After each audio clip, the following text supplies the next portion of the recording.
You're listening to the We Are Libertarians Network. Learn more at wearelibertarians.com.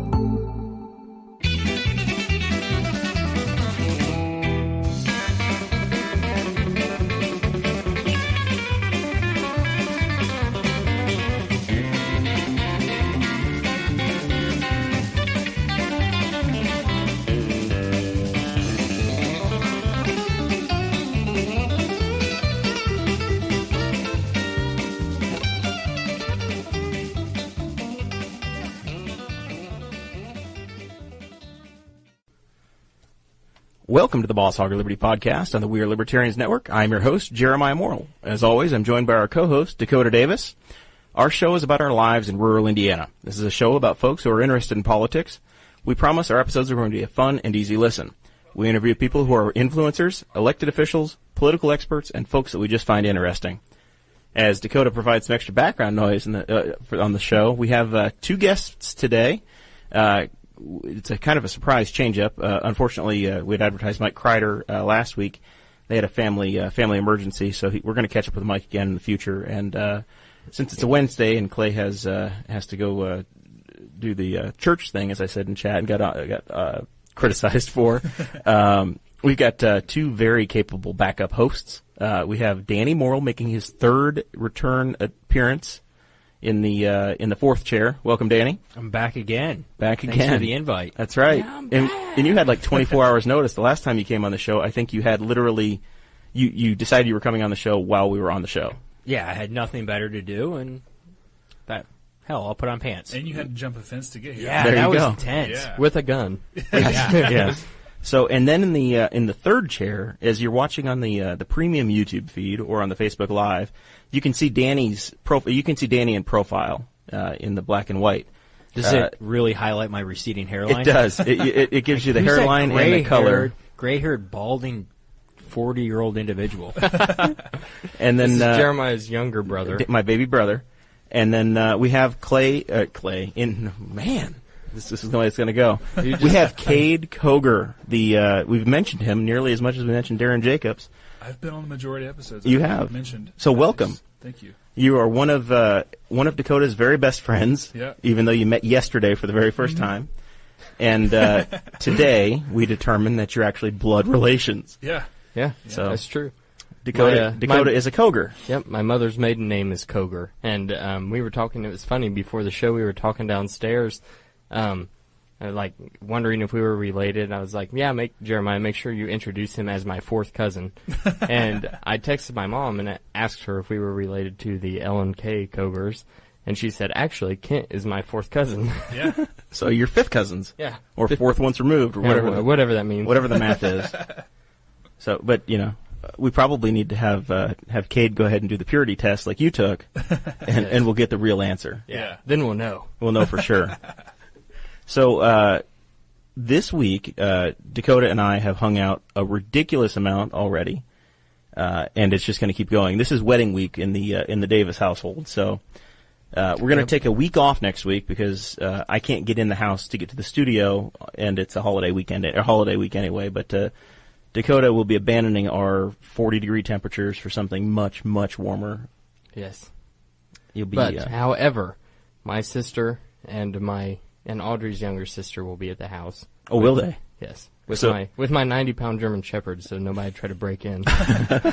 So we can look forward to them coming up with an Easter egg episode of the Boss Hog of Liberty. Yeah, And turn there you everything go. on. Yeah, they can record something. That would be great. We will definitely release that. Yeah, I guess the iPhone as a camera up there really doesn't have a password or anything. So whoever's in here, whenever, they can just start recording from the Boss Hog of Liberty page. They could. Good luck. I don't have much.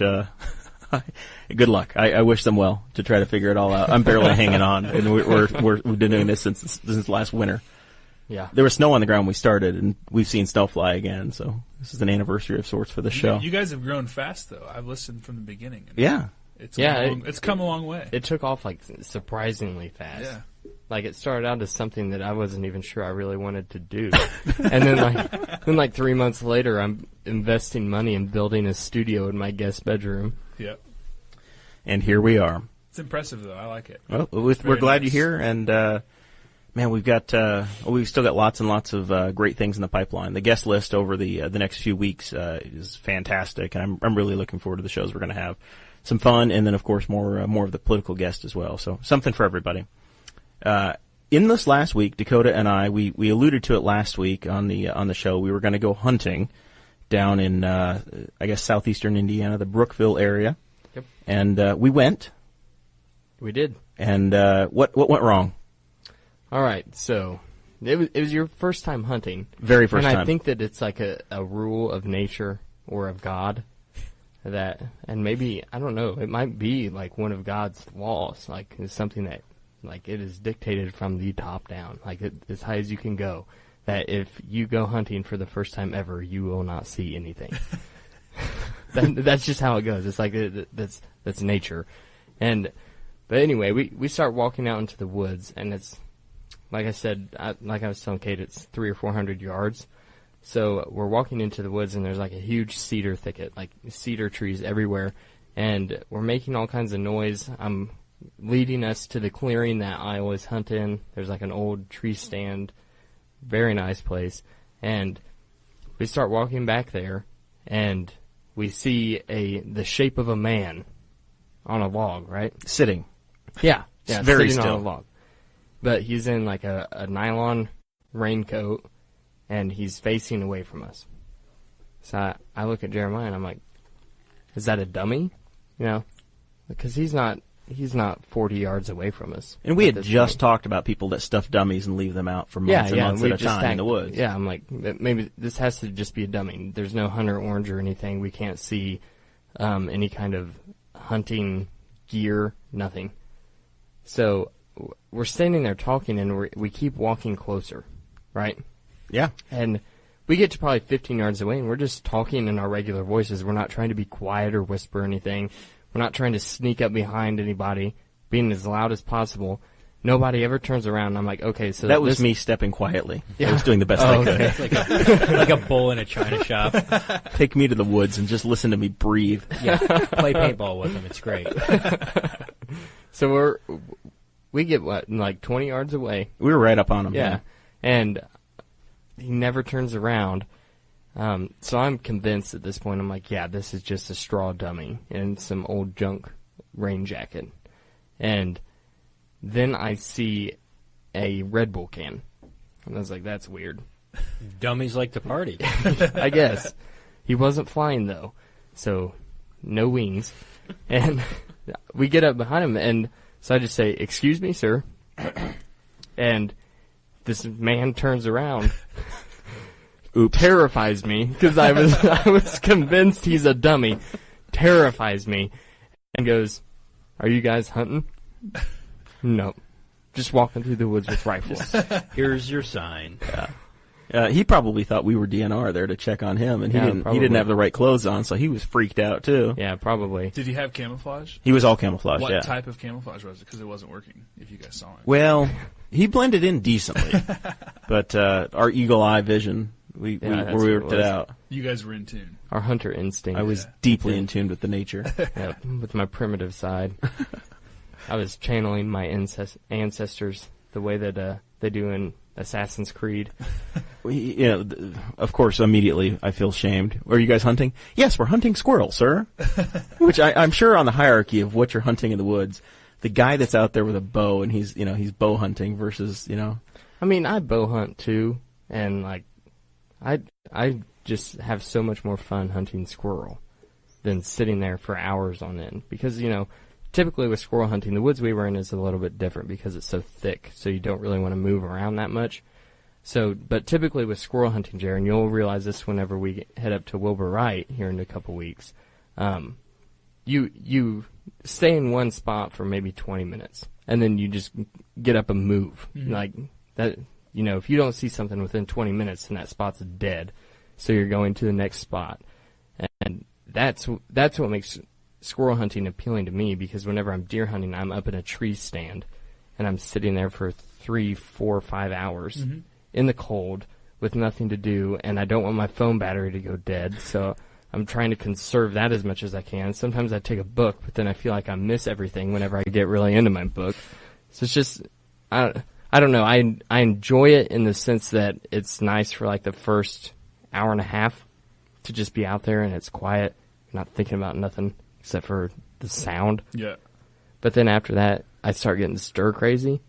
But you saw me at at the Libertarian State Convention. Yeah, you sitting still. You're like Danny, where you just cannot sit still for any length of time. As I'm sitting there fishing with a pen the whole time. No, that's why you need to start stalking them like a Native American. Take your shoes off and just go stalk them through the woods with a big recurve.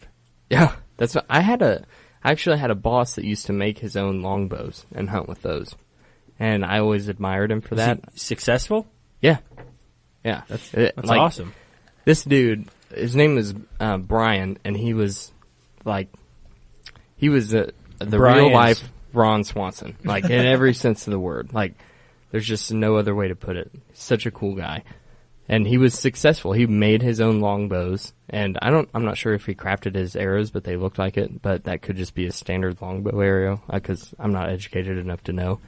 But he would go out with the stuff that he made and sit there and shoot a deer. Like, there's nothing more to hunting than killing something with something you made to eventually make something out of what you killed with what you made, and then feed your family with it. It's as rewarding as it gets. Yeah. You'll have to go coyote hunting with me sometime, because it's kind of the similar format of squirrel hunting. We sit for 20, 30 minutes and then move. And the Kogers eat or sell at L&K Farms every part of the coyote. We haven't opened that up yet. I don't think we have enough interest. But. Coyote meat. You ever wanted to know what your family dog would taste like? It's the... Man, after pumpkin season, it becomes coyote season. Yeah. We're going to get an extra couple weeks out of that stand for you guys each year. Oh, man. So it was cold, by the way. Yeah, it was that. And you ended up finding later that it was the 10-year record cold for that weekend. Yeah, just which our is luck. Why the squirrels weren't moving. It was just too cold for them to get out of their nest. But we could hear them. We heard a few of them barking around us. Yes. And or the guy that we had pissed off earlier, that he was just making squirrel noises just to irritate us because we had ruined his morning. He's an expert caller and was like, you know what, screw these guys. Yeah. Yeah, and there was like 3 nests all around us, and we could hear them coming from the nests, just barking to see if there was anything going on outside, and which is the most irritating thing in the entire world, because we're sitting there, we can hear the squirrel, we know where they are, but it's like, just come out. Like, I'm freezing out here. Come out. Let me freaking shoot you. I'm still not that small, so I wasn't freezing to death, but it was marginally cool. I'm also very cold-blooded, being from northern New York, so I can suffer through it more than others. Yeah, I don't have the mass you have. Right. But but you still deal with cold okay. Yeah, I have the tolerance for it. My feet just my feet just freeze. Once they're numb, it's fine. Yeah. Once I lose feeling, I'm great. Yeah. Once you start having the Mr. Deeds thing going on where your toes just turn black, it's not a big deal. Yeah, no issues there. So we went hunting and didn't get to shoot a single gun. The entire time we're in the woods, never shot, never fired. So we ended up going to the Liberty Bell. We did. On the way back, we stopped and we had brunch. Yeah, we had brunch at the Liberty Bell, which is a local I like it. A local diner. Yeah. It felt like downtown Indianapolis pricing. I think mine was $15 for an omelet and a cup of coffee, but it's off-season pricing. You got to keep them in business. Well, let me tell you, mine was $12, and I had 3 eggs, biscuits and gravy, a side order of bacon, and a side order of toast, and a cup of coffee. So I felt like it was very rewarding for the cost. I don't even want to hear about how expensive brunch is until you go have brunch in Chicago, and your Eggs Benedict is $19, and you could make it for $2.99.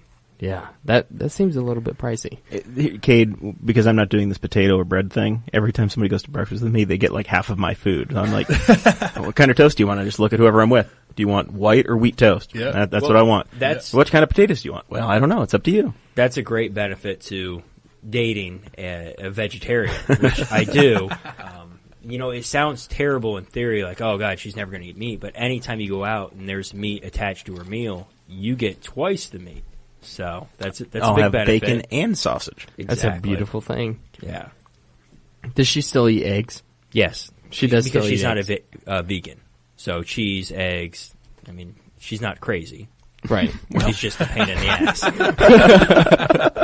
ass. No, it's really very tolerable, and it's not nearly as Well, there's difficult as I but there's thought a it would lot be. of vegetarians out there that are just completely uneducated and believe that eggs are baby chickens, so they won't eat them. Yeah. Which I was under the same assumption until like last year. I didn't know that an egg wasn't a baby chicken until the guy that I work with who raised chickens was like, well, yeah, it's just like how a woman gets their period. It's like a menstrual cycle. I'm done. And I was like, I'm never going to look at an egg the same way ever again. Thank you for that. I remember It's just a shell of protein. growing up and having... Right into your microphone there, Daniel. I Paul. remember growing up and having chickens and eggs, and every once in a while you would have an egg that had a little blood spot in it, and that was... I think a little bit of I think a that's win. more because our dogs chased the chickens and they just scared the hell out of them. No. Yeah. more than we had started I don't know. Could go either way. I guess if we were a little derelict in our duties of harvesting and you waited 4 or 5 days, then you have a little chick starting too. But Well, I'd like to think we ate a little chick. yeah, sure. Why not? You like to think that? Oh, absolutely. Okay. So we It's like veal, right? Yes. yes, it's like chicken veal. What around the Morrell house, we would go get 25 birds in the mail from Murray McMurray Hatchery, and then Danny would usually eat 2 or 3 right off the bat, just early on, because they were like veal for him. It was like Ozzy Osbourne. I bite the head off and go for it. Nothing like a day old chicken. I thought it was normal. Didn't know any different. Man, all right. Well, this went way off track. So we had breakfast, and then I made you stop like a tourist that I am. We were in Liberty, the Boss Hog of Liberty cast. We couldn't find a entrance sign that said "Welcome to Liberty," but we did find the water tower. So if you look on the Boss Hog of Liberty page, there's a promo picture up there today of Dakota and I in front of the Liberty water tower. We finally That's right. visited. We started touring the town of Liberty and said, have you ever met the boss hog of Liberty? Did anyone say yes? There's a parade scheduled next Thursday, but we We also should have put to together a float. we have to share it with Santa Claus and a turkey. But unfortunately, Dakota won't be around, so maybe next year. No. Maybe next year.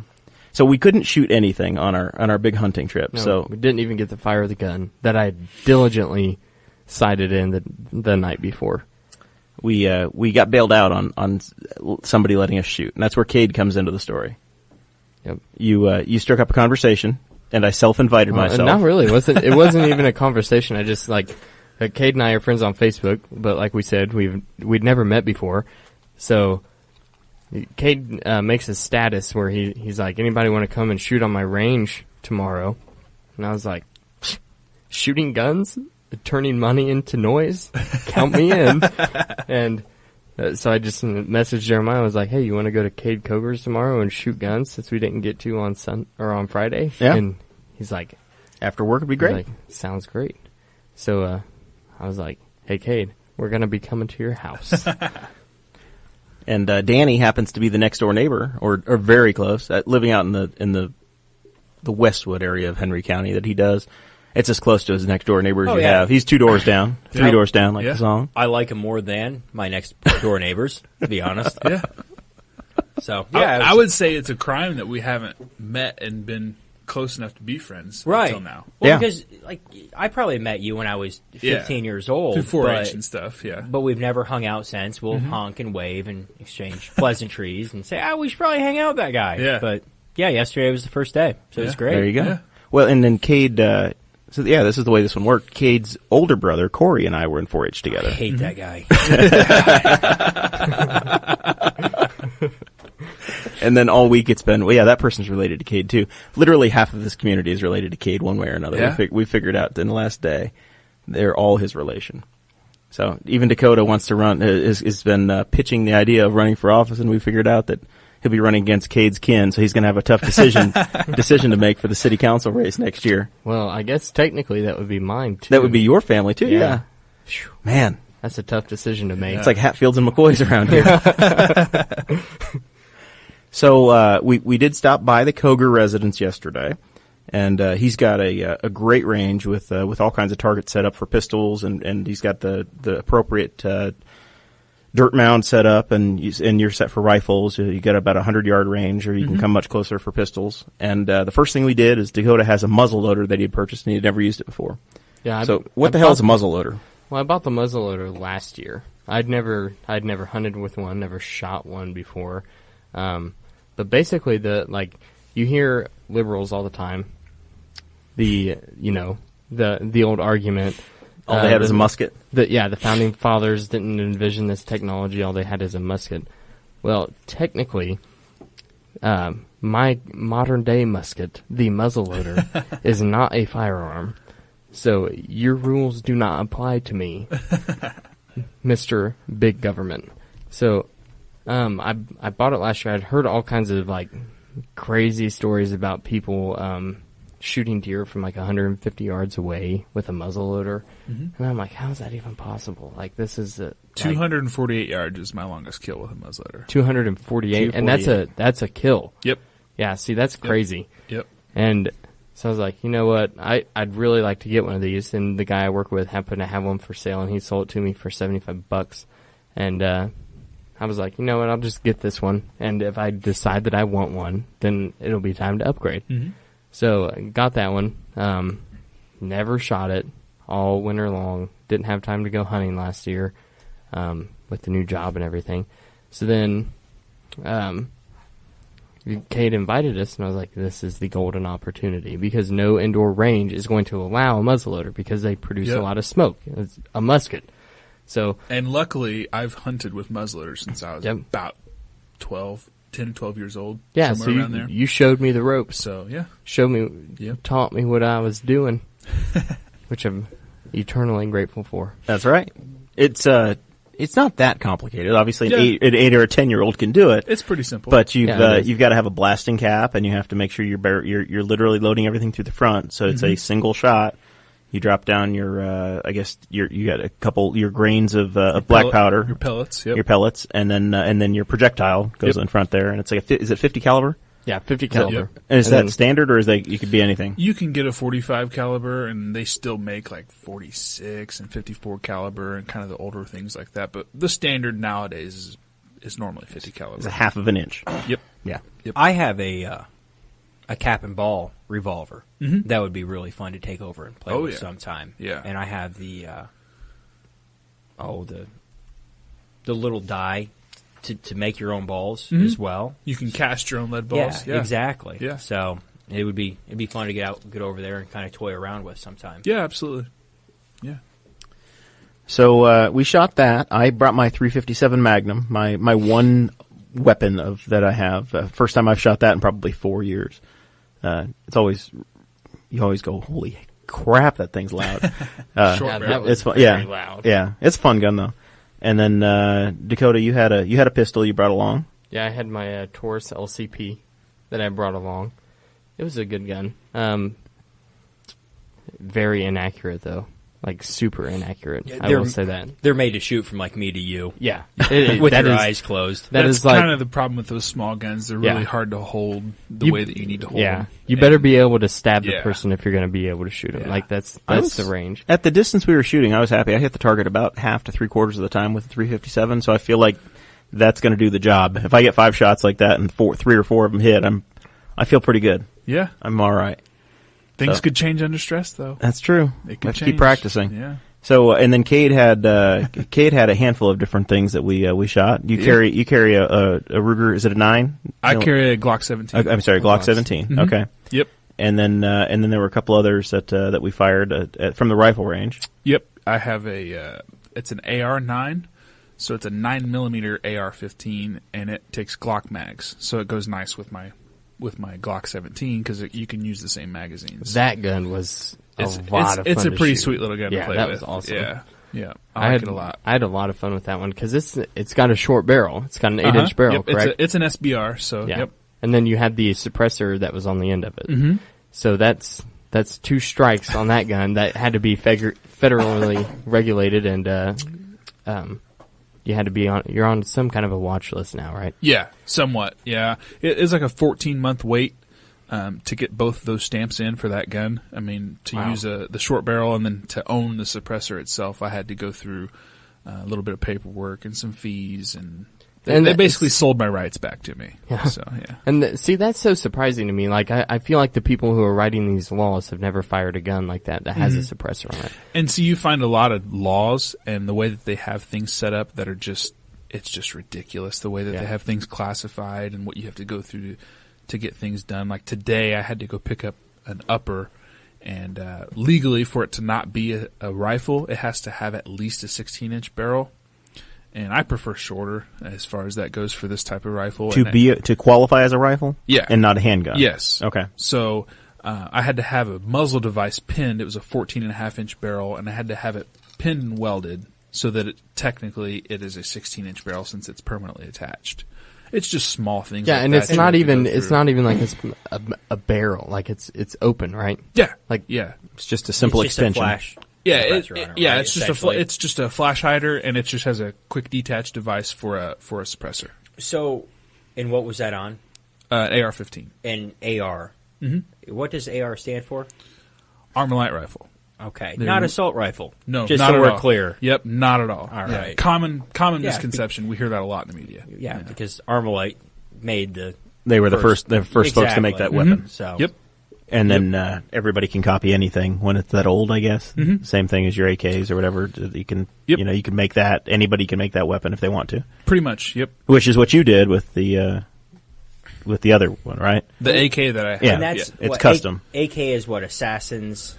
Is it along the same lines? Assassin's Creed. Automat Kalishnikova. Okay, that is came in strong. Technically, what? Yeah, I tried Is that? It's Russian. It's very. Yeah. I told him yesterday it lost the Cold War. Yeah. Well, it happens. So, but yeah, there's a company in Greenwood, Indiana. They build AKs, and they have factory models, but they also offer custom service. And I was able to provide them with a specific sheet of things that I wanted on a custom build, and they built it to my spec. And they actually offer it as a model now. Oh, really? Yeah, and even the color that I used to have them Cerakote with, they are even using that on a lot of their factory stuff now. I hope you get it cut. No, I'm just a nice guy, just helping them out. Two good guys that own the company, and they're just really nice, and they even come out and use my range sometimes. There you go. So, Well, very That cool. was I'd never shot an AK before. Now I'd shot AR-15s before, and I was under the assumption that because I'd looked at an AK at I think Rural King, but it still shot a 223 round. Mm-hmm. So I was under the assumption that that's how all of them were made. It was just the aesthetics that were different. yep. Very wrong. There are some, you can get some AKs that shoot 223, the same as an AR. Just like an AR, you can get all kinds of different calibers.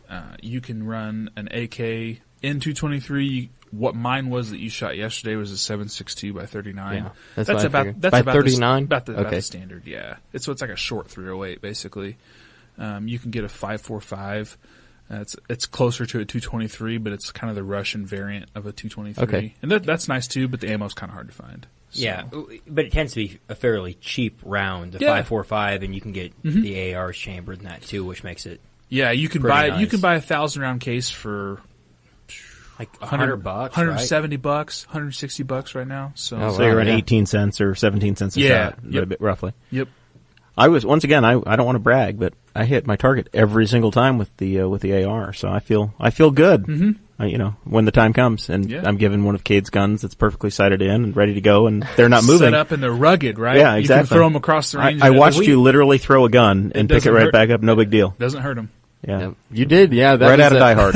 Yeah, that was like you were talking about that. You were like, yeah, you can get some of these that are polymer or whatever, but I feel like if I can't throw it, then and it doesn't break, then that's not a good gun. Yeah, and I was like, so I acted like I was gonna throw it, and you were like, no, seriously, and then you just threw it down on the gravel.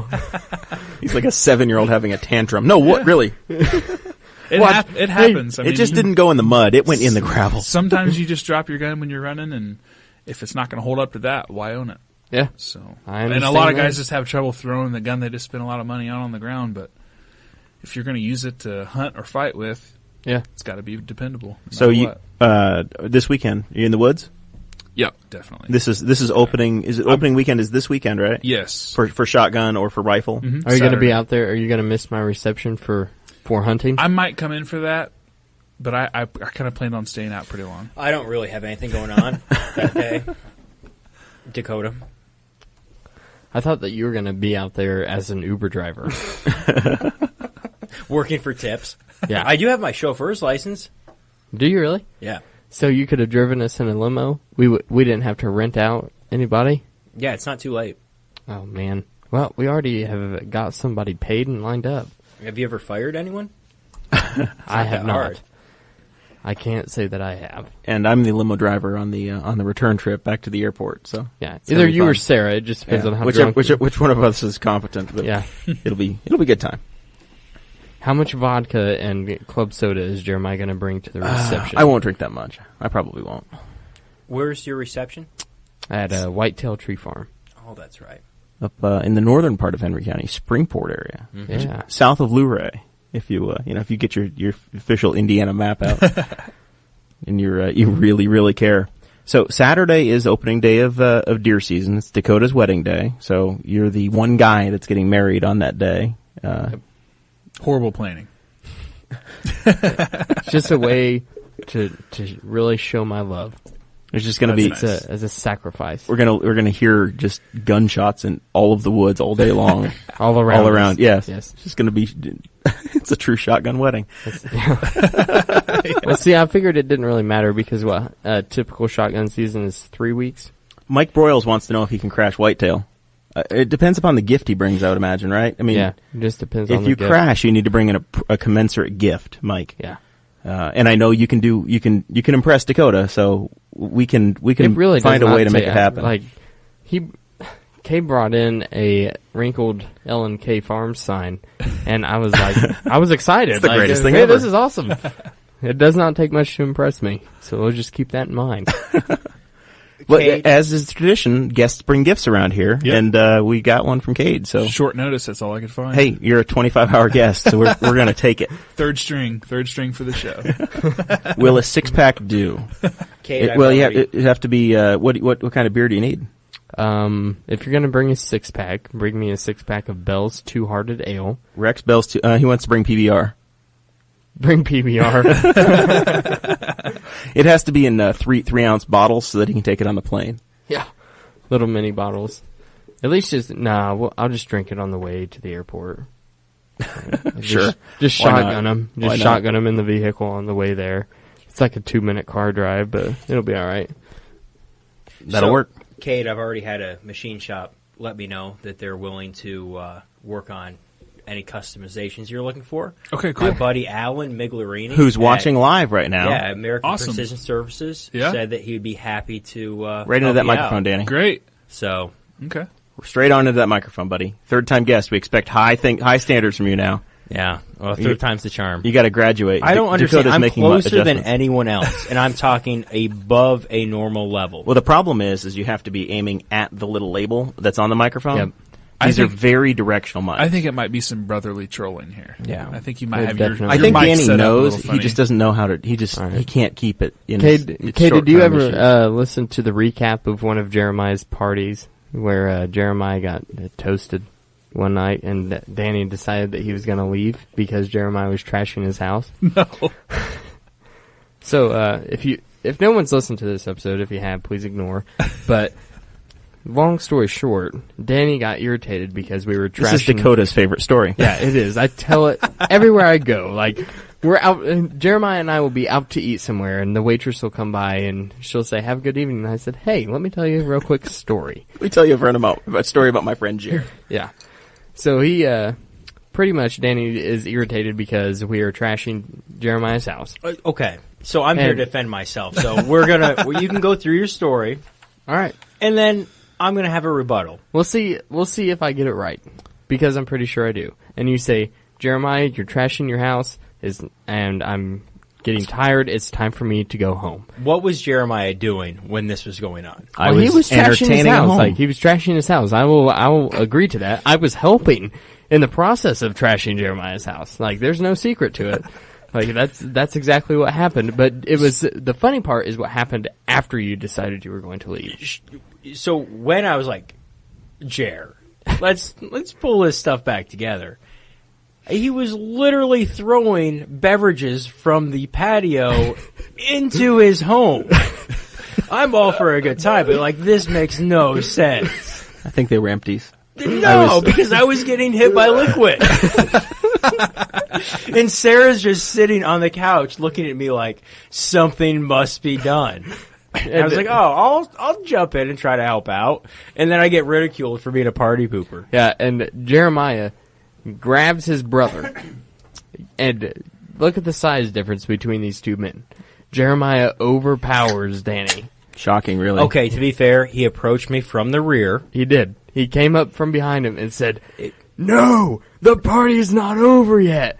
Had an open Guinness can and pries open Danny's mouth and starts pouring Guinness in his mouth. Like, pouring Guinness down his throat. Danny's just sitting there going, Well, and I also look like burn victim Barbie, too, on my leg because I was just in a borderline fire in flip-flops trying to fight off somebody that may or may not be I forgot not that you, my weight class. I forgot that you had such a struggle this year with fire. Yeah, fire's hot as balls. This has to be why Danny's so interested in going to jiu-jitsu with me. Yeah, he Yes. wants, he Right? wants a fair He's fight. trying to thwart these attacks. he's trying to defend himself. Kate, I need you to teach me how to fight and how to shoot guns in case things hit bad. Oh man! All right, so what? We were on deer hunting. What? We were. Let's try Somehow we got horribly astray. Dakota had to tell his favorite story. Yep. So deer hunting starts Saturday. Is it? How long do y'all get with guns? It's 3 weeks, right? Yeah, we get to December 3rd. Okay, all right. And then there's 1 week extra for muzzleloader. There's a week break after that, and then muzzleloader comes Oh, in. okay, that's Yep. what it is. Yep. So now that we're into the rifle season, there was a goof up the state of Indiana. We've kind of been covering this story with deer hunting, and we're Indiana's number one tractor podcast, but now I think we're becoming the number one rifle podcast for deer hunting season. We've been tracking this story. Cade, you're our official correspondent. What's going on with rifles in Indiana? So they've proposed, they had a problem where they came out with a resolution that didn't allow rifles on public land. So there's some rules that are different for public land versus private land. And let's see, November 3rd they came out with an emergency resolution that fixed that issue to where you can still use mostly pistol caliber rifles on public land. So I could use my 357 if I wanted to in a 357 and up, yep, you Okay. can use those. Well, And I'm busy Saturday though, and unfortunately. You can hunt with a pistol 357. It just has to have a 6-inch barrel. Yeah. Yeah, mine's not long enough for that. No, but you could scare it real bad. You can make sure that nobody else in the woods has a good day. Yeah. I'm the one guy with massive hearing protection out there in the woods because You know what's going to happen. 3 guys fall out of deer stands when I fire. The only guy hunting with Tampax stuffed in his ears. Oh man! All right. So if you want to hunt for deer in Indiana, what do I have to do? I've never done it. So I bought a hunting license. So am I good to go? I paid my $20 and got a license. So now am I ready to hunt if I wanted to? If you're going to hunt on public land or land that you don't own, so Right. Here's another rule change. You can be a landowner. You can hunt under a landowner. That's normally what I do. I don't have to buy a license. I don't have to buy tags as long as I'm hunting on land So that it's I like own. fishing in your own private pond. Yeah. You don't need anything. Yep. So otherwise, yes, you need to go buy a license and you have to have tags for what you're going to hunt for. So in theory, could I tag along with you and operate under the same rules? You would have to have a license and then the tags for what you wanted to hunt for because you're not the landowner. Okay. So and then same thing for me. If you own land, even though I'm a landowner of my own, if I wanted to hunt on your property, I would have to have a license and tags and then. Well, I do have 3 acres and an apple tree. So. Yeah. Well, if you get lucky, There's a lot of deer in our area. I come home a lot. You have to and have to buy the tags prior to shooting the deer. Yes, you can't shoot it and then go buy the tags. Right. You get in trouble then. is it a That's physical a- tag? Like it's an actual. It's not like a. It's like a paper. Yeah. You fill it out when you kill it, and it tells you the time and the area and everything like that. And then you go in, and then after, okay, so I'm sitting in my deer stand. Mhm. I just shot a deer, got it, and I have dressed it in the field. Yep. what's the next step after that? You fill out your paper tag that says the time, the date, where it was shot, your information, your name, your address, your phone number, everything like that. And I normally zip tie that to them, to the leg or the antler or whatever you want to do with it. And then nowadays, in the last couple of years, we've changed over to mostly online check-in. So you can actually get right on your phone, check it in from the field, and say that that's the animal that you harvested. And then after it's checked in, you can do what you want. Yeah, see, I didn't know So that. you don't have to go to a check-in station that might be 15 miles away. You don't have necessarily. to. Yeah, I've you always don't driven have to like the local Rural King or something like that. Yeah. Okay. I had no idea that the online check-in. Yeah, they've made it existed. a lot nicer, a lot easier. It's not such a hassle. Normally, you had like I believe a 48-hour window that you had to have them checked in. Okay. So you'd have to take it home and hang it up, and then you have to take it down and then take it to a check-in station, and they put a physical tag on it. But they've made it a lot easier to get to now. So Awesome. How hard is it to drag it out of the field, out of the woods? If you're a mile off the road or 3/4 of a mile off the road, Just don't put it on your back and crawl out. I like to dress them. I mean, you're going to lose 70, 80 pounds right there just dressing them in the field. So other than that, if you can get them up over your shoulders and their legs in front of you, you can carry pretty much anything. Yeah. Really. Do you typically eat the heart on the spot? Not raw. Not raw. It's warm, quivering heart. I've taken it home and cooked it, and it's actually pretty good stuff.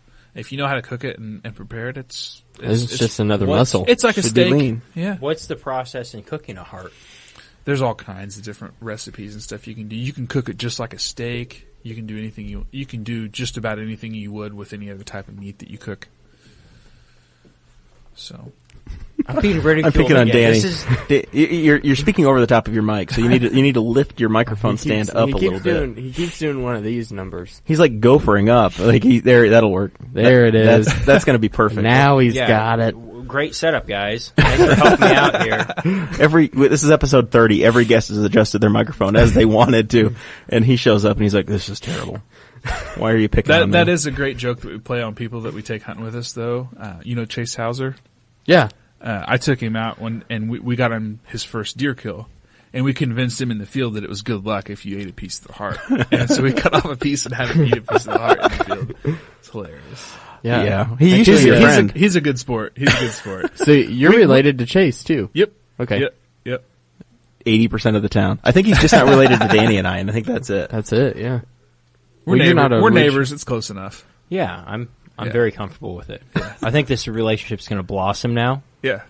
You need that, you need one of those T-shirts that I was going to make Jeremiah and I that says local celebrity on it. But I feel like you've actually earned it. Like, everybody knows you. No, that's horseshit. He's not a Mr. Henry County like Jeremiah and I. We're actually, literally celebrities. We're the Kennedys of the county. Cade, he's... That was before it was an ambassador. You guys are the Kennedys and Cade's over here like Nixon. Right? No, we came back around You're now. back around. Yeah, we're back around to You Mr. and dropped Miss the Henry politically County. correct thing, and now you're back to where it needs to be. Yeah, I'm not real PC. Well, Kelsey Myers, also your cousin, Yes. made that change for us. Yeah. So She's doing a great job. Yeah, he's got as many cousins as we do, but they're all in town. Ours are, all across the country. I've got 35 first cousins or whatever the number is, but they're not here. I've got one cousin that lives in Henry County. Ugh. That's it. And she lives very close to you as well. I have the same cousin. Yeah, weird. Anyway. Oh man. All right. So back to the scheduled show. So what's the next headline here, Jer? It says Arvin Vohra. What's the next phrase? A certified asshole. Oh my. So Arvin Vohra is the national vice chairman of the Libertarian Party. I wrote these show notes, and Yeah, you it's didn't not give me, often that I curse at people. Yeah, you've Arvin Vohra deserved it. he has really made a name for himself in the last couple of weeks. He's really been on a path, but of course Kate has no idea who he is, Yeah, and Danny just so doesn't I'm care. clear, he's the head of the Libertarian. He's like the vice Chair. president of the Libertarian Party nationally. And he's got this platform, and he's kind of in libertarian politics. He would be like an extremist, like the black and yellow, very pure. anarchist type? Yeah. Okay. To the point where Dakota and I describe ourselves as being more pragmatic as far as libertarians go, and something that's moving in the right direction is what we are in favor of. So he's the guy that gives kind of a bad name. He is the guy that's like, he's been making all kinds of statements here lately. We shouldn't have any public schools at all. Well, in Indiana, public schools are part of the Constitution, so you're going to have it. He's very much anti-war, and he takes that to an extreme. I'm anti-war, okay, but he takes it to the extreme of we shouldn't have a military, and if you join the military, you're a fool. So it just way beyond what I would consider. And even if you hold those beliefs, being the number 2 guy in the National Party, the messaging that you're coming out with when, he basically in the last, about 2 weeks ago, in the same phrase, he didn't technically compare teachers and veterans to rapists, but when you say something about defending rapists and then the next sentence you go into is talking about teachers and veterans, you end up hamstringing your candidates. So as I'm recruiting people to run for office in 2018 locally or at the state level or anybody that's going to run federally, those statements get tied to them. So it's a terrible messaging act. Alienation to the people that you're trying to represent. Yeah, because as soon as I tell, if Cade's on the fence and he's interested in libertarianism, and then this is the kind of message he gets, he's going to say, well, those guys are crazy. I can't talk to them. He's going to shut down and not want to listen, and he's just going to go listen to the Democrats or Republicans.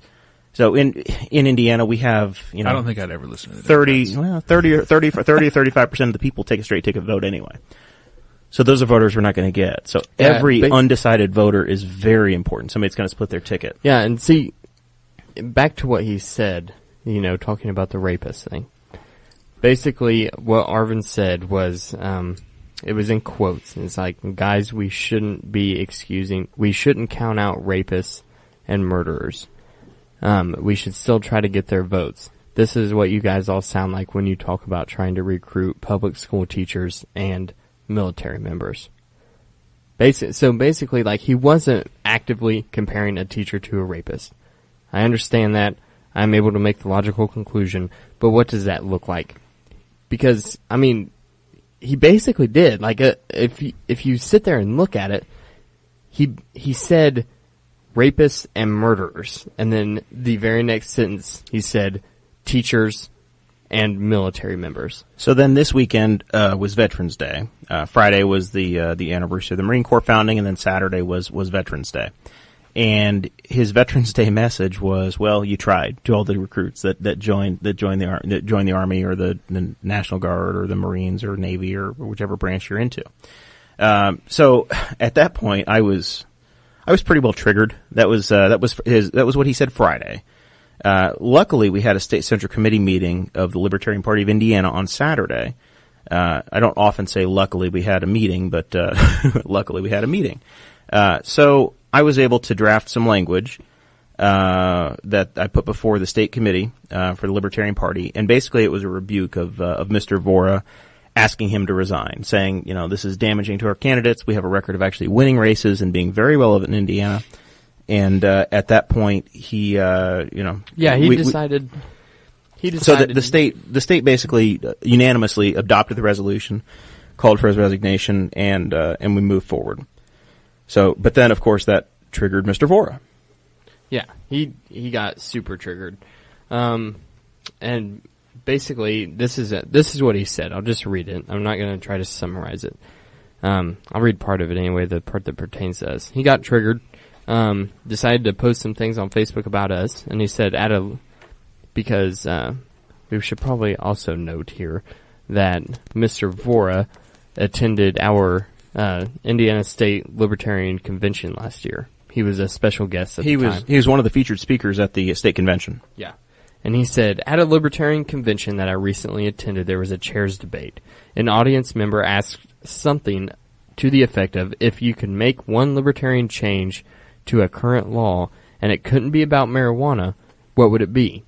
I waited to see what he would choose. Ending government schools, dismantling the military welfare complex, abolishing Social Security, the FDA, the Fed, DHS, the TSA, ending the income tax, hell, abolishing the federal government. He declared cold beer on Sundays. In other words, all of the changes that he could have suggested, he chose legalizing alcohol sales on Sunday. And then he goes on for a little while to continue to harp on the fact that he didn't believe that the choice of the future chairman in question was valid enough. And that really got under my skin. And it got under Jeremiah's too, and we both voiced our opinions on that thread. Because why would you go up there and as a state chairman, like, you're working within your state, you have no effect on the national party. Why would you go up there and say, yeah, I want to abolish the Fed? Like, what does that have? How can you make a change like that? How can you make a positive effect for that? Whenever Indiana is the only one of the 50 states that still has made illegal the sale of any kind of alcohol on Sundays. Like, that just doesn't make sense. And the issue with alcohol sales in Indiana has been something that libertarians have been at the front of for a very long time. For about the last decade, we've been leading the conversation and been a big part of it. I managed Rex Bell's campaign for governor last year, and I'm getting ready to play a clip for you guys. It was from October 25th of 2016. Knowing this issue was coming, the national party or the state party has been talking about alcohol sales. On Sunday, would your administration support modifying or eliminating the ban? Why or why not? And we'll start with Mr. Bell. Well, I've always maintained that anything that's legal on Saturday should be legal on Sunday. Regardless of how I feel about it, and I'm not a drinker, I'm not going to buy it on Saturday, and I'm not going to buy it on Sunday. But if somebody wants to, this is left over from the blue laws of years ago. You couldn't sell cars on Sunday. You can't sell. You can sell maybe cold beer in one situation, and in another situation you can. And you get into a situation where a store can legally be selling warm beer, and if the power goes off and the heat goes out and the beer gets too cold, all of a sudden he's breaking the law. I think that's something that we need to look at and do away with the blue laws and certainly allow Sunday sales. So what Rex basically said was what the Libertarian Party has been pushing for the last decade, and it's finally actually taking effect. Where we've seen some movement in the last couple of weeks with a summer study committee. That a lot of the conversation and visibility to this issue has come through the Libertarian Party of Indiana's actions. And there was a big breakthrough last year with Ricker's convenience store, basically finding a loophole where they could sell cold beer in their grocery store, in their convenience stores, because they opened up a burrito bar, and restaurants could sell carry-out liquor. Yep. And so the Ricker's convenience stores in Sheridan, Indiana, and in Columbus, Indiana, could sell cold beer. And immediately the Republican legislature said, no, that's unacceptable. We can't do that. So they came and crushed it. Hold on. First of all, you say the Republican legislature. It's not just the Republican legislature, as much as it's now. There are super majorities on the Republican side, right? But it has to your point. You are right. These blue laws that are in place have been in place by both. When the Democrats are in charge, Republicans are in charge. Nothing has changed because there's another factor. Yeah, it's because the liquor lobby, and we hear about lobbyists all the time. We see it, like if you watch House of Cards, you see Remy Remy, Denton. Yeah, Denton. That's what it is. I almost said Brenton. And it's a different group. Totally different story. Jeremiah, you're part of a lobby group. But yeah, I do. I do some work for Purdue School of Agriculture. So obviously, lobbying and being a lobbyist is not a bad thing at all times. Like citizen advocates, there's a difference between citizens. Honestly, there's nothing wrong with lobbyists that are paid as well because they have the time and the effort to go in and to shepherd through an issue, and they do very good work. So I'm not crushing all lobbyists, but at the same time, those with connections and the money and the ability to shepherd something through, they end up with control and influence over legislators. Right, but what's incredible with the liquor lobby is the amount of control. Because it's not just Sunday sales that they look at. It's not just selling cold carry-out liquor that they look at. There are some legislators, and this is just what I read today, that have entered legally binding contracts with these liquor lobbyists to where they are bound to show them each piece of legislation that they are about to vote on. So not only we're not just talking about one guy or like 3 or 4 people. We're talking about an entire team of people that are reading and analyzing pieces of legislation, even if it has nothing to do with liquor laws, because they want to know and they want to have an influence on it. So we've seen in the last week a grand bargain of sorts on this issue, where that there's like there are multiple different lobbying groups involved. There's like a packaged liquor group, there's a group for grocery stores, and there's a group for the liquor stores. And then I think convenience stores also have their own group. So everybody has a different agenda. What's going to happen, or what the majority of these lobbying groups have agreed on, which then the legislators are expected to adopt, because the people that were in their ear whispering, hey, we got to stop this, if they're cool, then the legislators are going to be cool. It's almost an inoculation. They're going to allow Sunday sales, but not an expansion of temperature. So, Rex's example that he used in the speech about, if the guy loses power and all of a sudden it gets cold, it becomes illegal. It's fine to sell something at 60 degrees, but at 40 degrees, all of a sudden you're a criminal. Mm-hmm. Yep. And that's why the state party actually, we started to organize a lot of events at Rickers to protest these laws. They would have drink-ins on Sunday afternoons to where you could buy your cold beer and drink it in the restaurants, or you could carry it out if you wanted to as well. But they organized these drink-ins, and it's been a massive PR success for the Libertarian Party of Indiana, which is what we were trying to point out to Mr. Vohra, who doesn't understand that if you can win on an issue like this, that is at the top of, Kate, I don't know how much you pay attention, but this cold beer thing has been a big issue in the state of Indiana for about the last year. Sure. And the Sunday sales thing has. And the Libertarian Party of Indiana has been able to get headlines for the last year because of this sort of activity.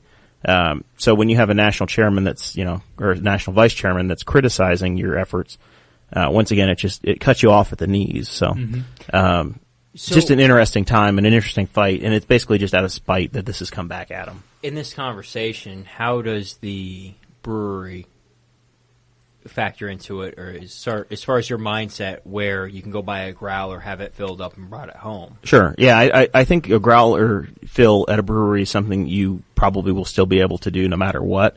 It's another nice little carve-out that had all of a sudden developed where your local breweries could sell you a growler on a Sunday, so you could buy beer on a Sunday if you went to a local, somebody, so if we went up to Muncie and went to Elm Street where the Libertarians are meeting on Sunday. Yeah, or Chili Water, or Chili Water, right. or any of those, or the Wooden Bear in Greenfield, or any of those local breweries, you could go up there and get your growler filled and leave. So let's talk a little bit. I know it's not on here, but let's talk a little bit about why. Why is this such a big deal to the liquor lobby? Why is it such a big deal that they're against Sunday sales and they're against carry out?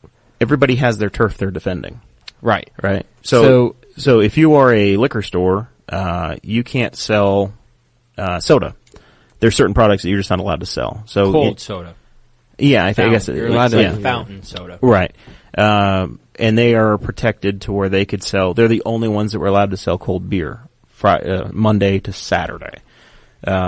Whereas a pharmacy, if you have a pharmacy in a store, like that's why a grocery store is allowed to sell holiday alcohol. If you remember in Newcastle, we had a Marsh, but the Marsh didn't have a pharmacy, so it didn't have alcohol. They only had beer. Our Kroger or our pharmacy, like a CVS, will actually sell hard alcohol because a pharmacy is allowed to sell it. So there's different carve-outs for different organizations. Well, even locally at our Kroger and other Krogers around, they have a wine chiller that you can chill your wine. So you can buy chilled cider as well. Cider is considered a wine in Indiana.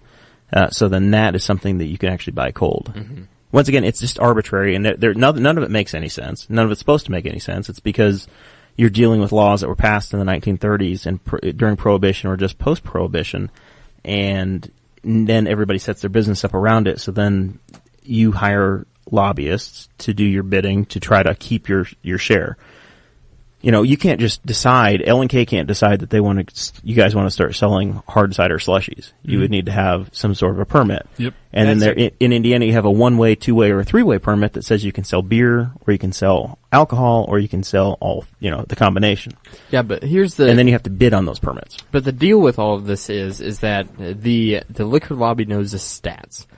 And if you drive by any grocery store, you drive by Aldi, or Kroger or Walmart, that's the big three in this town.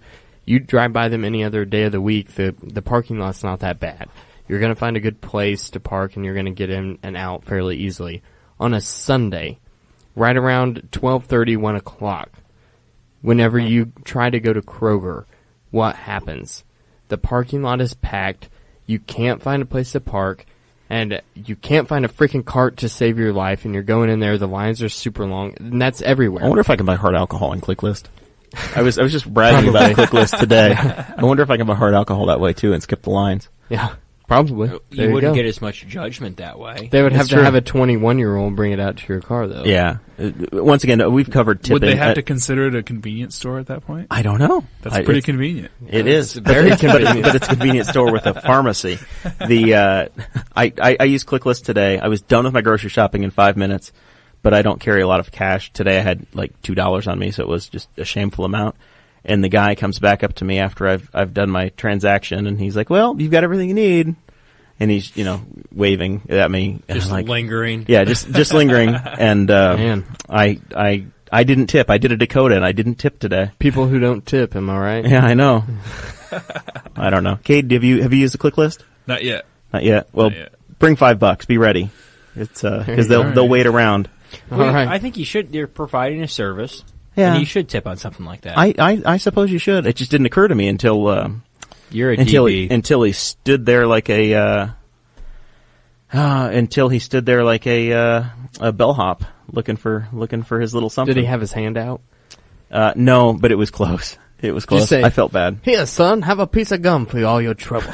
I do have a correction. Mike Broyles, thank you for this. The three-way is the beer, wine, and liquor, so it's the wine that makes it a three-way license. So I have to.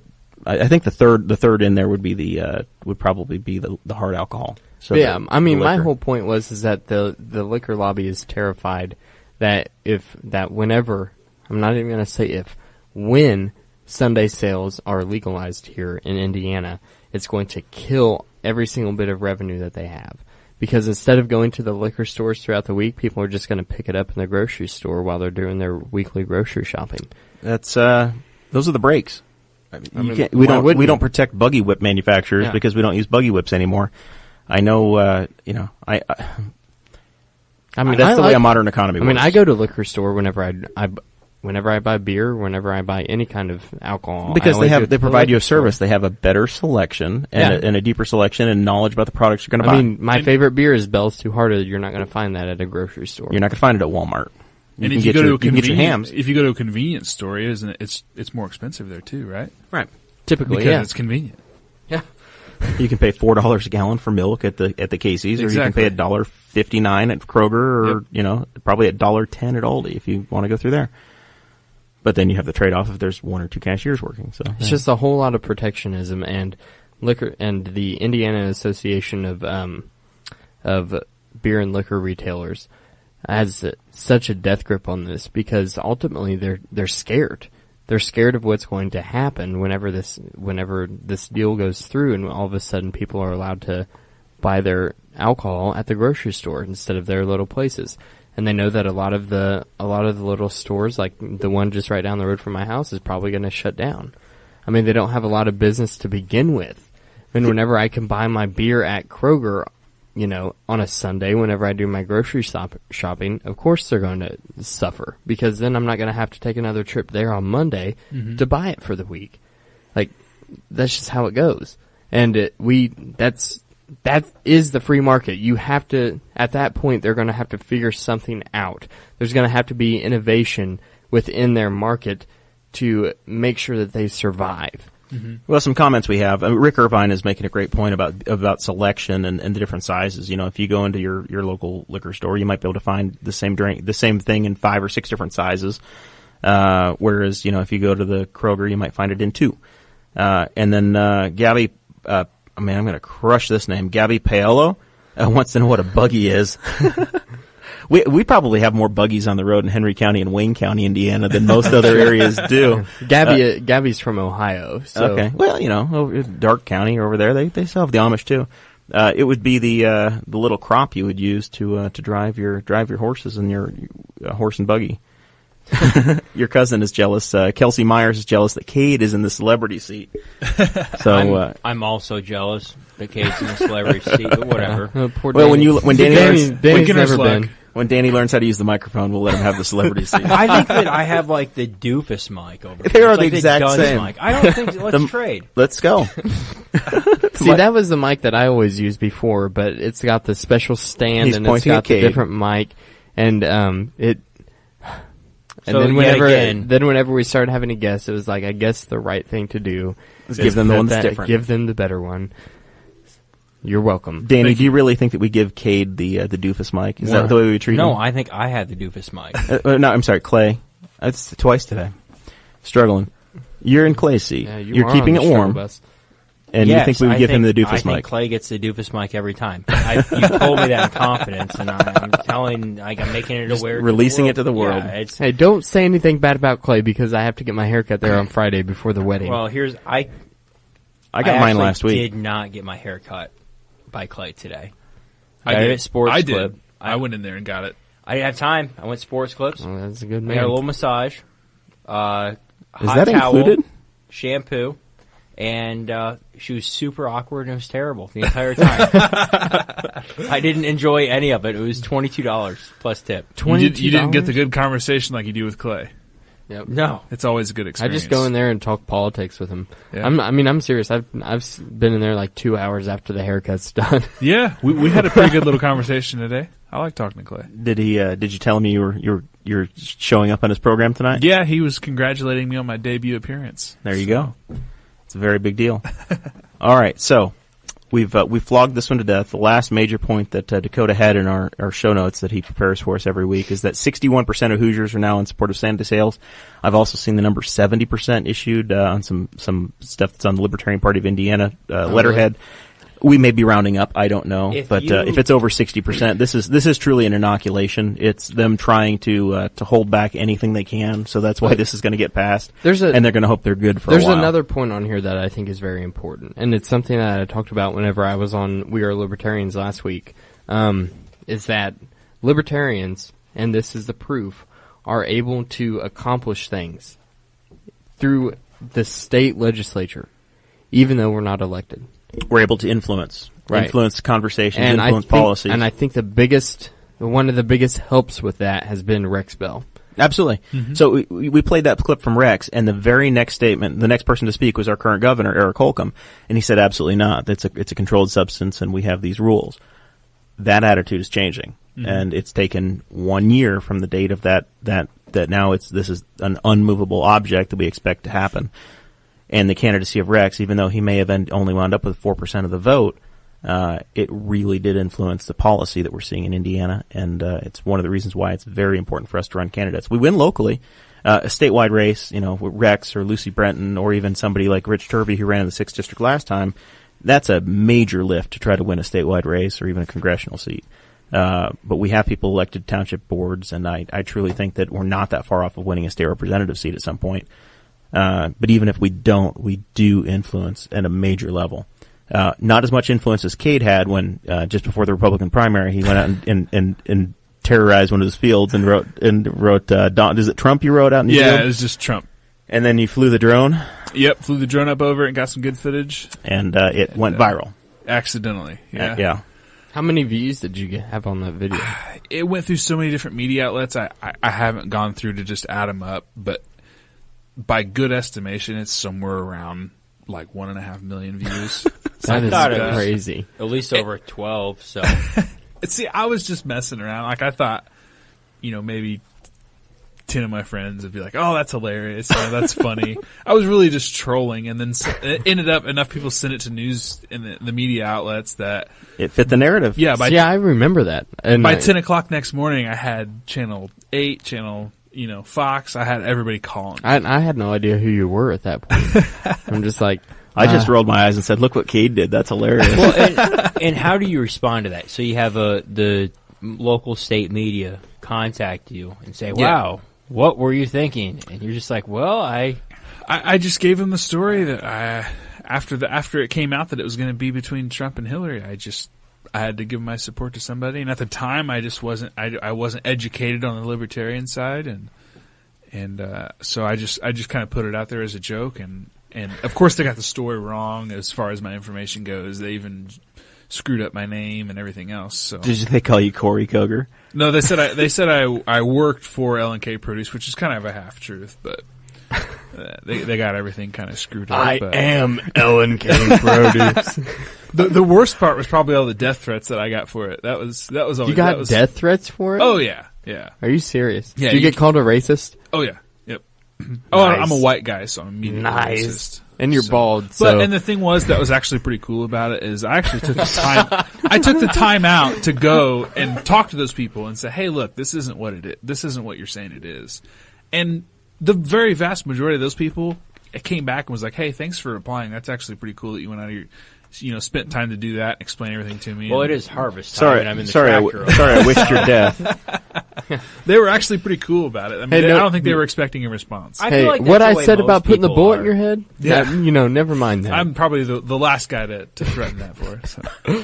Danny's just giving me daggers. He talks back past the microphone, and then it's my fault. I No, love it's him. Oh man! All right, so we have one more local issue that Dakota stuck on here. He messaged us this morning. He says, "Is there anything in the newspaper today?"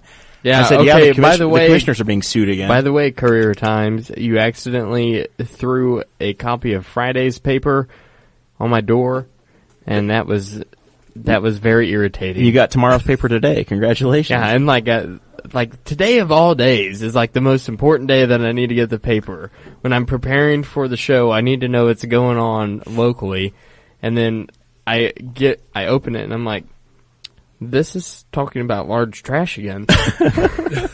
How many times do I have to read Kevin Green's story about large trash? Yeah, and so I looked at the date and it's like Friday, November 10th, and I was like, are you freaking kidding me? So I had to put in the group chat, I'm like, hey, what's going on locally? I am dead to the world, apparently. And you told me, you said the commissioners are being sued again. And I thought it was something over like the wind farm debate or something of that matter. And you started sending me the article, and I'm like, oh my gosh, like this actually happened. And apparently the sheriff's department arrested the wrong person. It's an honest mistake. Yeah, this lady was arrested by the Henry County Sheriff's Department. She's a resident of Muncie, Indiana. And she tried telling the officers, no, like, I'm totally innocent. Like, I should not, there's no reason I should have a warrant out for my arrest for dealing drugs. I am a mail carrier. I am just a tax-paying mail carrier in your town. It wasn't me, to quote the great philosopher Shaggy. It wasn't me. Yes, wasn't me. You didn't catch me on camera. But she tried fighting it. They did arrest her. She was put in jail. And then they discovered that the real person who was wanted on drug charges was actually arrested back in 2015 and is still in prison. Got him twice. Pretty large mistake to make. It's double jeopardy. That doesn't work. So I put on here everything that she is suing them for, because it's like a huge list, and I'm gonna read it off, and please don't fall asleep on me. But it's false arrest, false imprisonment, abuse of process, malicious prosecution, intentional infliction of emotional distress, which basically means she must have got triggered, negligence, defamation, and a violation of her rights. You were wrong. It's defamation. Oh, okay. I forgot how they say it down at Tri-High. And a violation of her civil rights. I don't know if I said that. But anyway, in the I mean, that is just so much. I mean, I'm just taking a second here. I'm glad the county has liability insurance. There's just so much here that they're being sued for. And I'm sure like half of this is probably going to be thrown out in court, like the negligence and defamation. And But in her defense, what else is she supposed to do? Yeah, it's... I mean, honestly, like, they did something ridiculous, right? Yeah, I mean, that's horrible. I mean... Allegedly. She gets... No, they did it. she was processed. It's pretty hardcore proof. But like just writing an article in a newspaper, that's going to go away really quickly. There's not going to be any pain for the county. There's not going to be pain for anyone. Right. So she... Yeah, what are you supposed to do in this situation? I would be suing the crap out of the county if that happened to me. being And punished we as a talked child. about that, and Jeremiah's like, actually, did you know that there's another Dakota Davis in Henry County? So you're just waiting on that to happen to you. Yeah, you are. There's a little kid that was mauled by a dog named Jeremiah Morrell in Florida. So every time there's a story about him, that hits my my Google alert about my name. But you've got a same name right here in the county. Yeah, and I'm friends with him on Facebook. So like occasionally, like he'll do a live video or something, and I'll get a notification. Like it pops up on the top of my phone. It says Dakota Davis is live now, and I'm like, whoa, that's kind of Really? weird. Do you ever message him and be like, "Hey, buddy, you staying out of trouble? My name's at stake." I always find people with my name because Cade's kind of a weird name. Right. There's not a whole lot of Cades around. Every time that I type your name on my phone, it changes it to Jade. Yeah. And then your last name, Koger, it changes it Kroger. it changes it to Lover. Jade So- Lover. I mean, there you go. I mean, Same that's- thing, only different, right? Yeah, right. But I find other Cades and I'll message them and just say, there can be only one. Just trolling other Cades. So you just Brilliant. pick it on. And then you had to find somebody that rhymed with you. That was a complete accident. Her real name is Jadrian, Okay. but she goes by Jadrian. Jade. And just You didn't just have your Tinder profile set very No, tightly where it was no. only has to sound like. complete coincidence. Just sometimes whenever you're sitting in the house and you sometimes go, Jadrian. Yo, Jadrian. Like Rocky. Yeah, she was watching just a few minutes ago. I don't know if she is Yeah, anymore. she said she was going to. Yeah, she was commenting. She claims that the Clicklist people will not accept tip money. So apparently she tried. She's a better person than I am. I didn't even try. Yeah. But I don't know. That awkwardness. like- I felt Did you like see, you wanted to he tip. was like dead serious, like, absolutely she's a better person than you, Jeremiah.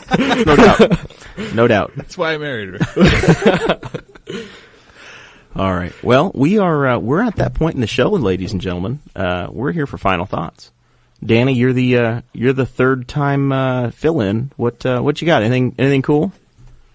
I don't have a whole lot of real final thoughts. I mean, it's great to be here again.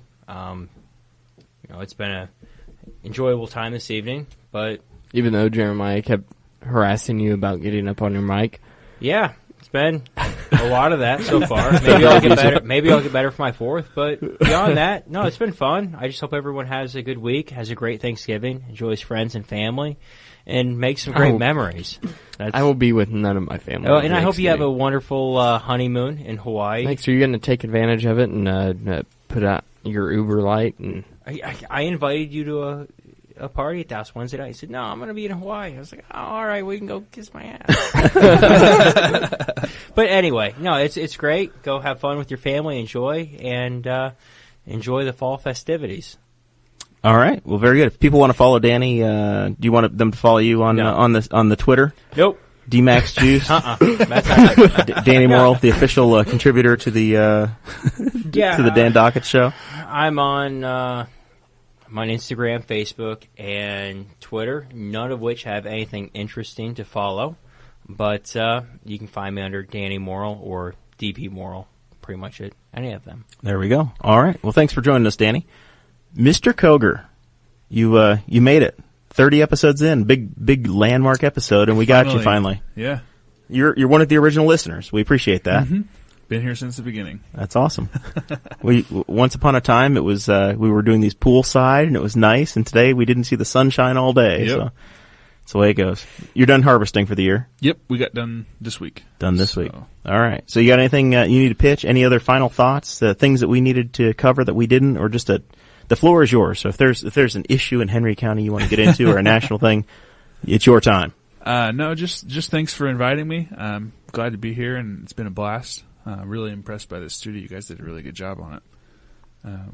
The Lisa Crosby lights and the Christy Avery. What the hell do we call the thing that goes on?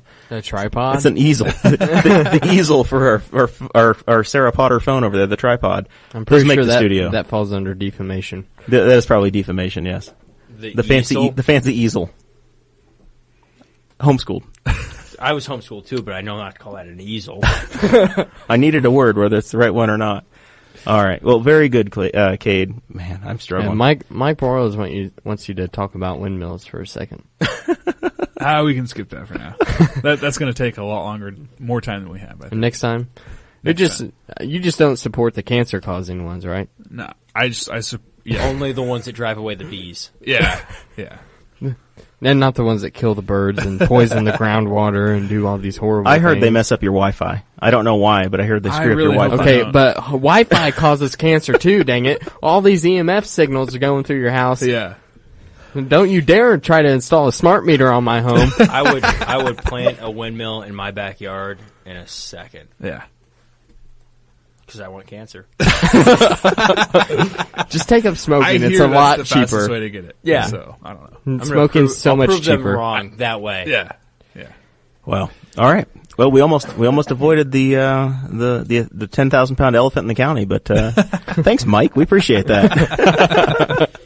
So, and to answer his question, there will be no show next week because of the holiday and me being locked out of the studio. There will be no show next week, so we're all going to take a break off. Bailey and Lindsay can let you in, and then it can just be you in here going, "I wish I had guests." No, I think I'll take the night off too. I'll be hanging out with my baby brother at his party that he's invited everybody to but me. It's gonna be fun. So, all right, Dakota. We could do the podcast there. Just do a live podcast with people in the background. Nothing could go wrong. Except we have to move all this equipment, and it's a nightmare. We've tried a couple of podcasts in the past with the party crowd, and they've never made the air. Spangle's tried 2 or 3 times, and it's never worked. Well, it's a different group of people. They're better. It's a better class of losers. So, Dakota, final thoughts for the final time as a single guy. My final thoughts for this one, and I'm using it wisely, is a Facebook post that I came across that you showed me. You're welcome. Which was a local member of the Indiana Libertarian Party who made a post on Facebook commenting about her electric company, being very angry with them because they were going to install a smart meter on her home, talking about EMF signals, and she said that she educated the technician that came to her home and tried to install it on EMF signals. Or, I guess it's not a signal because it's an EMF is an electromagnetic frequency, so it's not an electromagnetic frequency signal. That doesn't make any sense. But educated him on EMFs, and she said he was very shocked and called his supervisor. And they will not be installing one at my home because my family's health is so much more important than that. It's just basically the cancer that she was worried about. Who owns the meter? You do not, as in the state of Indiana, you do not own your meter or your meter base. You own everything on the other side of that. Right. So what is in your home?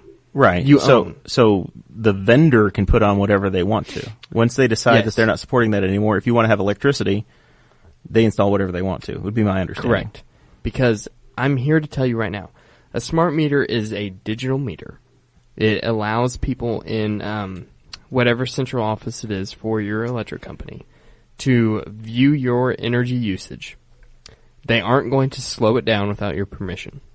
They aren't going to cut off your power unless you do not pay your electric bill, just like they do now, except now they have to send a meter technician out to actually do that. It can be controlled remotely. They can read it. It's much more accurate than a dial meter. Your bill might go up. That is a very real possibility because now they're actually getting accurate measurements. Your bill might go down because now they're actually getting accurate measurements. You don't know. Your smart meter is not going to cause a spontaneous fire because of combustion on the side of your house. Because I can't think there's much more in electronics to that than there is in your DVD player. In your standard alarm clock. Yeah. That's it. Because basically the wiring inside of your old dial meter is more complex than your smart meter, okay? So you have a few extra things that are going to be in your smart meter, but that's all for the digital screen and for the system that sends it back, all right? And that's everywhere. That's not just like every single little place that you drive by. There are pieces of equipment on poles that have the same technology in it. So it's not like it's some obscure thing that is all of a sudden popping up. They've had it for decades. It's not new. It's causing fire or spontaneously exploding. And it's not giving people that live around the poles cancer. You are worried about EMF, all right? And I get it. You're not educated on this subject enough. You read something on like what Rick Irvin just posted of naturalnews.com. That's not a credible source. That is written by some stay-at-home mother that also read something from another incredible source. Like you cannot. We just lost the stay-at-home mother crowd. EMF is an electromagnetic field, not a frequency, according to Gerald Paul Gabriel, one of my 35 first cousins. But an American hero, by the way. Coast Guard. An EMF is typically a low frequency. It's an EIF or ELF. An electromagnetic low frequency. It's basically everything that a power transformer will emit around it. So this is what you're terrified of. So if you're so terrified of that, then explain to me the thousands of people who work inside substations every day, the thousands of people that have already retired from working in substations and passed away of different natural causes, lived to be 90-some years old. And they're exposed to it. These workers are exposed to it at such higher magnitudes every day. You don't have to sit there in your freaking house with a aluminum foil blanket over your head because you're terrified of getting brain cancer from the meter outside of your house. That doesn't make any sense. And pseudo-intellectualism, just like I pointed out in our group chat, is the biggest thing that it just makes me so angry because I can't stand it. If you don't put the effort into something to actually have an educated opinion, then your opinion does not matter to me. And it shouldn't matter to anybody else in the entire world because you obviously don't care enough about the subject that you're researching to research it more and trust the people that do this professionally and actually have a degree in this subject. Chuck McGill had it right. He took it seriously. And he had a space blanket, and you had to leave your cell phone in his in the mailbox if you were going to come visit him. So that's my final thoughts. If you're that's serious actually about very it. similar to modern agriculture. When you think about GMOs and chemicals and the way people get all upset about it, it's very much the same thing. It's very much the same thing. They're recreationally upset about things they don't understand. No, and they don't understand that. I mean, you just look at bananas. Have you ever seen a banana before we started genetically modifying them back in like the 1930s? Yeah. They were huge. Yep. And you had to pick out large, like vanilla bean looking seeds that grew inside of them to actually eat them. Like, people just don't understand these types of things. They don't educate themselves enough. And it's not the person's fault because they read something like a clickbait article and they're all of a sudden become alarmed. And you can't blame someone like that for reading it and then becoming concerned for their family and wanting to do something. Generally, people fear the unknown. Yeah, you can't blame someone for that. But at the same time, in your pocket, you have every single bit of information in the entire world available to you. So there's no excuse for ignorance in the 21st century. All right. Well, Dakota, we appreciate your thoughtful counter-argument to to the meter debate, and man, I'm excited for this weekend. I am too. I'm really excited. We're gonna do a dry run on Friday night, and you know, like the weirdest thing is that I figured by this time I would be like super nervous. Yeah, I really expect you to be nervous by now. No, I'm not nervous at all. Like it doesn't make. I'm not scared of anything. Audrey's terrified. She should be. She's marrying me. She's terrified that something's going to go wrong with the timeline. I got the most incredible, detailed 5-page PDF file of what's happening for every. It's like a storyline for every single person in the wedding that's involved. The caterer has script. From top to bottom, everybody has the defined role as to what they're supposed to do. There will be no doubts. If there's anything you can say about Audrey is that she's the most organized individual that I know. Like, it's incredible. It amazes me sometimes, like, still, and I've been with her for 5 years, and I'm still like, whoa. Like, whenever I got that PDF, and I sent it to all of my groomsmen, and they're all like, yeah, we already got it from Audrey. Yeah, we got it 4 hours ago. Old news, Dakota. Like, oh, okay. Well, you did all right. I'm excited to be there, and I'm looking forward to all of our viewers listening now, coming to Crash It on Saturday night, and see what kind of a boss hog turnout there is at your. I feel like you had something wedding. Planned, and No. You're just not telling me about it. It's pretty epic. because that's like the third time that you've said that. We went through something like this on the bachelor party too, where you just you know me well enough that now you're just paranoid that I do have something planned, so I don't have to plan anything. I can just get him before, and he just thinks I do. Now I only have to screw with him like 40% of the time, and he thinks I'm going to do it every time. That's exactly right. Jeremiah is a terrifying friend to have. But on the other hand, sometimes he'll bless you with 8 new glasses and a cake poster and a We Are Libertarians poster. Yeah, that's right. I'm really disappointed you can't see the cake poster because of light. Yeah, I'm going to have to do some adjusting. Have to do some adjustments. All right. Anyway, that's the end of the show for today. You can listen to the Boss Hog of Liberty podcast on TuneIn Radio, on iTunes, on Stitcher, on Indiana Talks on the weekends. We're on Saturday and Sundays on Indiana Talks at noon. You can look for a special little episode that I did with Tim McGuire and Chris Spangle on We Are Libertarians that will be on this feed as an Easter egg. Just a probably 10 or 15 minute interview talking about the Arvin Vohra deal. And may or may not be in the We Are Libertarians feed as well. So appreciate everybody listening. Like the show, subscribe to the show. It's harder and harder to get Facebook to actually put us in your feed. So the best thing for you guys to do is to share us, share and like, and tell your friends about the show.